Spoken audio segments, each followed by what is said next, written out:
Oh hi, so this video is going to be about line weight, like you can see it on screen right now, and I'll also include a few tips about pen tool side that I wish I had known earlier, as I find them really convenient, and sometimes, you just wish you knew those things before. So, I've drawn really quickly a few examples so we can practice line weight and you can see why it's important to think about the weight you give a line and the variation because, well, you will see what I'm getting at, but basically um, giving a thicker, more weighty line to a certain part of your drawing can help make things pop up more and just give more character to your line art. So it's not really super interesting if you mostly do paint overs, because then the line art pretty much fades into darkness once you've finished coloring, but it could still be a bit of a help if you are doing like tattooing. Like, it's something you really see often in tattooing is how they use lightweight to line weight sorry, um, to make some parts stand out and to create illusion of depth. So here I've drawn this really really doodly bad landscape, but one of the most easy use of line weight is to create depth by giving different part of the drawing a more thicker, more present structure, and then fade things away like you would do when you're coloring and you're doing atmospheric perspective. So you make brighter color in the first plane and it fades as it goes. So that's pretty much the same thing, but you're doing it with the line work. So I'm going to start over here. It's supposed to be a tree, but yeah, bear with me. And since this is really, um, really like right in front of us, basically. Oops. And well, that was my mom. Sorry for the interlude. Anyway, so I'm going to start out by drawing what's on the front more thicker. I'm just going over the line basically because I'm just showing you really quickly how it's gonna change the way we perceive depth in this really doodly image, but whatever.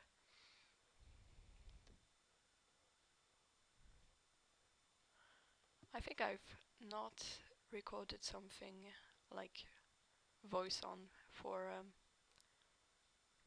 something like a year or something, probably, because I've mostly been updating holidays videos or stuff like that. Yeah, so you can see this already pops up a lot more. I'm going to use a slightly bigger brush. Also, if you want details to be more delicate, you can have the outline of a shape be thicker and then have the inside details be a lot less pronounced. So it actually helps the eye see what's in and what's out of the shape. I don't know if you get what I'm getting at.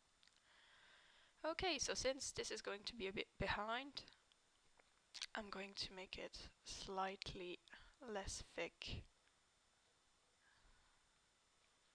And since this is here, it's going to be thicker. That's supposed to be a rock, in case you can't really guess what I'm trying to do here. So you should try to work on your line art to make everything clear right off the bat, so you don't have to use color to make sure people understand what you're trying to portray, because if your line art is bad enough that unless it's colored people don't know what they're looking at, then you should probably rethink the way you're doing things. Okay. Oops.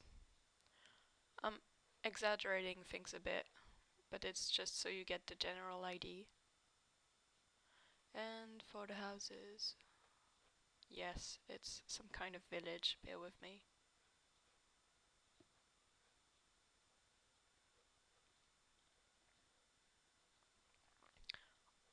Also, I use not to bother um, with line weight or line variation that much because I found it already hard enough to just, get a clean line, especially in digital.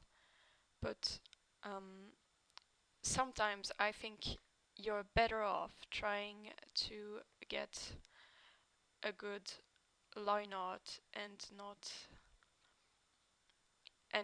not worry about precision as much if you can pretty much like hide it with good line weight, which of course is not an excuse. You should eventually be able to do it, but you know, just in case you're thinking, oh, I can't draw a straight line, I'm not going to bother with line weight, you probably should, because it really brings things together, and sometimes it's easier to get straight line or right shapes when you are using thicker lines because you can go over them and just see how it goes.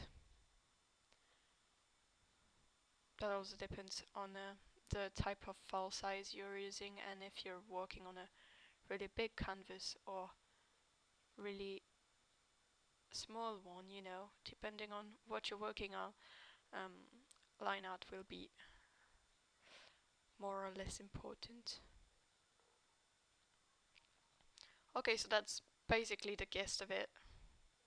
That's probably not the most convincing demonstration I've ever done, but I guess you can understand what I'm getting at.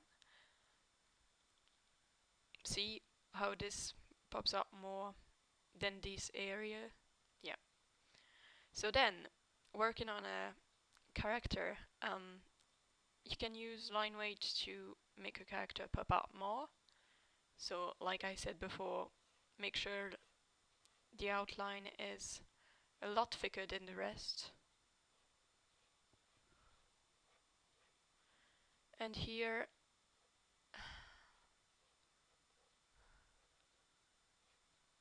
going there.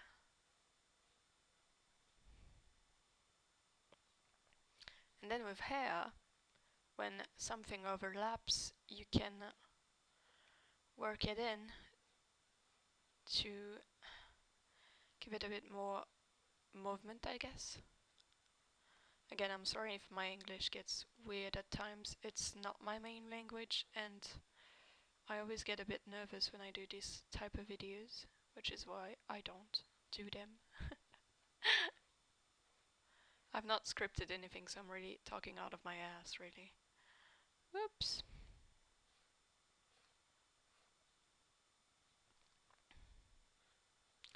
If, like me, you're the type of person that works in a really, how should I say that, like, short perspective, if you really like to zoom into things and get things super, super close to your eye, so you're sure you're not drawing like a bit of a wobbly line or something. I'm kind of obsessed with wobbly lines. I try my best to make sure nothing looks out of place, even if you zoom in really, really close.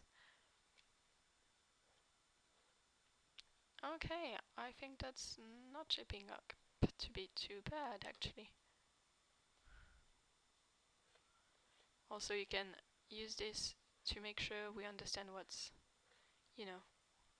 that this bit of hair is behind and not in front of it.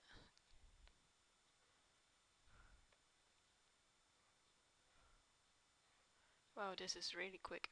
I'll show you a proper line out of mine so you can see how line work, like proper line work affects an entire piece, as like right now I'm really just doing this really quickly and it's probably not as convincing as I thought it would be. There we go.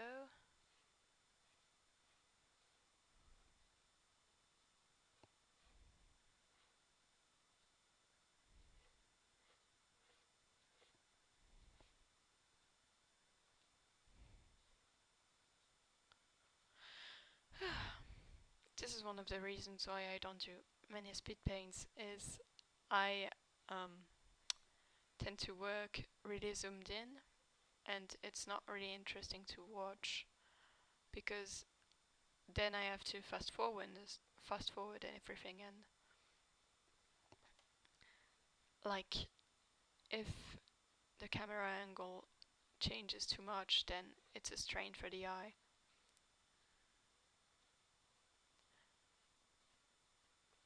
I'm trying to work on it though, but I guess we all have our problems, don't we?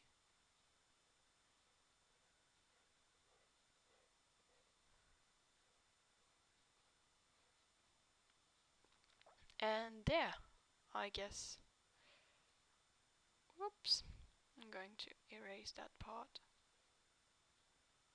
If it doesn't look right, erase. Can you see how different it is now? Okay.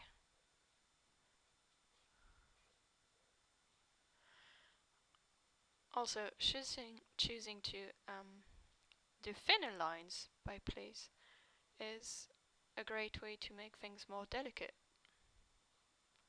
Like for instance here, since I don't want these lines to be too thick as when I'm coloring, I don't want, it to become too stiff. I can use lighter lines here so we understand it's not where the shape ends but more hair movement.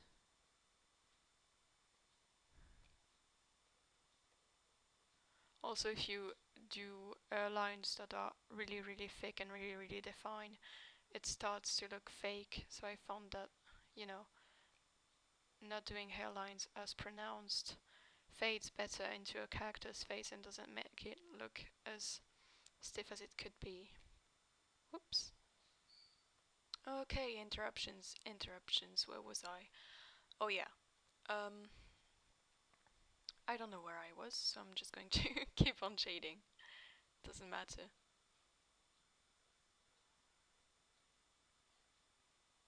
Try again,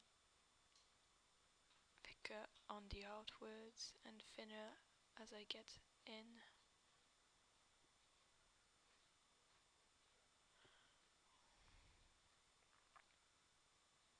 I think you pretty much get it.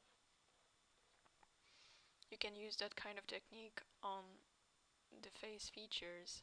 Like, this is supposed to be a mouth, I just like quickly drew it before because I needed a few sample sketch to test this on. So let's do this like this and thicker on the outside.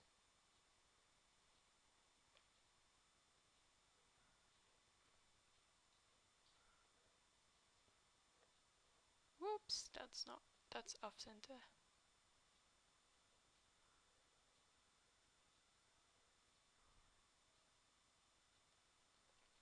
See how it changed?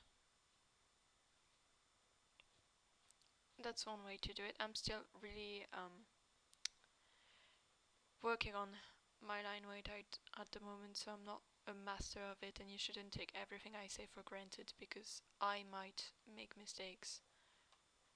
And I probably do, like, when you're drawing, you always make mistakes. So, yeah, that's pretty much what it is now. And lastly, about body shapes. So, especially for like breasts or things that are subject to gravity, it's a good idea to how could I say that? Represent sagging, I guess, because you know you want a little sag. It's good to have a little sag when it comes to the female form. It makes things look more squishy and not as stiff. Like no, you don't want balloon fit, do you? So I'm going to do one here, and as the skin overlaps, I'm going to do this here. So this looks, you know, pretty balloony. You get it? And then here I am going to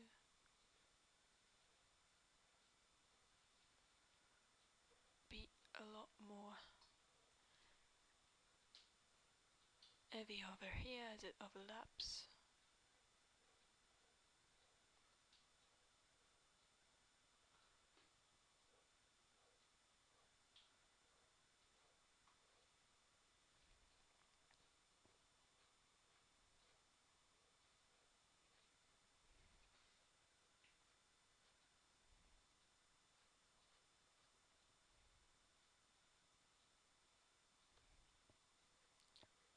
Fixing, fixing, fixing. Whoops. There we go. Wait, this isn't fat enough.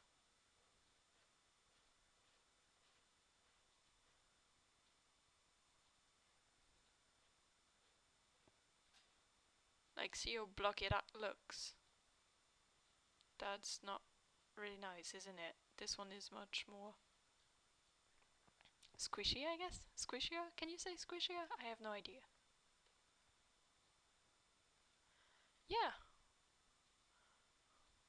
That's basically how you can affect a picture by using different type of lightweights. What else? Oh yeah, tips and tricks. So there's, wait a second. Okay, ignore the Facebook noises. I don't know if they're being recorded or not, but in case they are, I am sorry. So, tips and tricks. There is a few things about this program I wish I had known before. One of them is the stabilizer, which is there. I have mine set to S-1, which means it only stabilizes a little of my line. I'm going to take it off so you can see how it changes. So you might not need one if your tablet is an actual, you know, like if it recognizes pressure well enough, you probably won't need it. But in my case, this is what happens. So you see not much variation, and the lines end up being a lot more shaky, and that's that's not really bad. Like it used to be a lot worse, but you know, if you're doing something intricate, you might want a bit of delay, of a bit of stabilization. And I don't know what the 15 first numbers do when, if they do anything. Oh, it works. Oh yeah, but like, that's not the kind of delay you want, right? That's a bit too much delay for me. Alright, let's draw that away. And if you go to S minus and there's up to 7, it will actually slow down your line and correct it a bit for you, like make it a bit more smooth if your drawing is a bit shaky. It can help, especially if you're starting to draw digital and you have shaky hand movements, because the transition takes a while to make actually. And this is like the heaviest stabilizer. See? See the delay? Can you see it? Like, it's so slow, but at the same time it's really, really straight. And if I try to make a circle, it kind of, you know, fucks me up, because I have done this movement, but I look at my line that's not been completed yet, and the delay actually throws me up. Like, it throws me off. So I usually have mine set to S-1, and that's really useful. Another thing I wish I had known is why do you have this clipping group option.